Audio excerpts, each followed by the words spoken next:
నిన్న ఒక video upload చేశాను కదా, దాని కంటిన్యూషన్ వీడియో.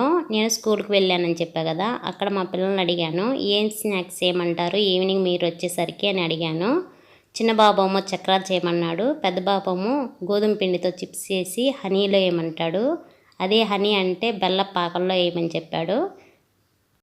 నేను స్కూల్ నుంచి వచ్చాక 3 నుంచి స్టార్ట్ చేశాను ఈ పిండి వంటలు చేయటము. ఫస్ట్ ఏమో 3కి గోధుమ పిండి అయితే కలిపి పక్కన పెట్టేసుకున్నాను.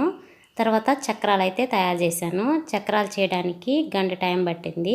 తర్వాత ఈ గోధుమ పిండి కూడా చిప్స్ అవి చేయడానికి ఒక గంట టైం పట్టింది. చక్రాలే కొంచెం ఈజీ అనిపించింది. గోధుమ పిండితో చిప్స్ చేయడం చాలా కష్టం అనిపించింది. లేట్ ప్రాసెస్, కష్టమేమి కాదు కానీ లేట్ ప్రాసెస్. మా పిల్లలు వచ్చేసరికి 2 చేసి వాళ్ళిద్దరికైతే ఇచ్చాను. బయట స్నాక్స్ కొన్ని పిల్లలకి పెట్టే కాడికి ఇంట్లోనే ఒకసారి చేసి ఇలాగా పిల్లలకి పెడితే హెల్త్కి మంచిది, అలాగే క్వాంటిటీ కూడా వస్తుంది. బయట 1/2 కిలో చక్రాలు వచ్చేసి 60 రూపీస్ పడుతుంది. అలాగే మనం ఒక గంట కష్టపడ్డాం అనుకో, వారం రోజులు ఇబ్బంది లేకుండా పిల్లలకైతే స్నాక్స్ పెట్టచ్చు. నేను చాలామందిని చూశాను ఈవినింగ్ స్నాక్స్ అనగానే బోండాలు, బజ్జీలు, పకోడీ అవి వేస్తుంటారు. నేనైతే అలా వేయటం ఇష్టపడిన అసలు. నేను బోండాలు కానీ బజ్జీలు కానీ అవి 3 మంత్స్ ఒక్కసారి కూడా చేయడం గొప్ప.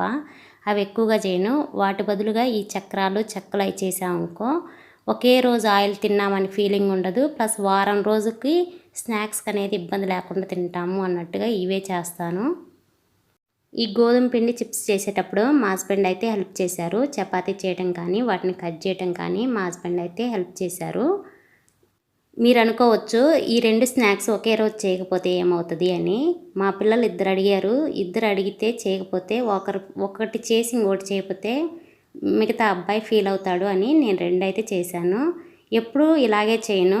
ఒక్కోసారి ఇద్దరికి సర్ది చెప్తాను. ఏదో ఒక రెసిపీ చేస్తానా అని అంటే వాళ్ళు ఒప్పుకుంటారు, అప్పుడైతే చేస్తాను.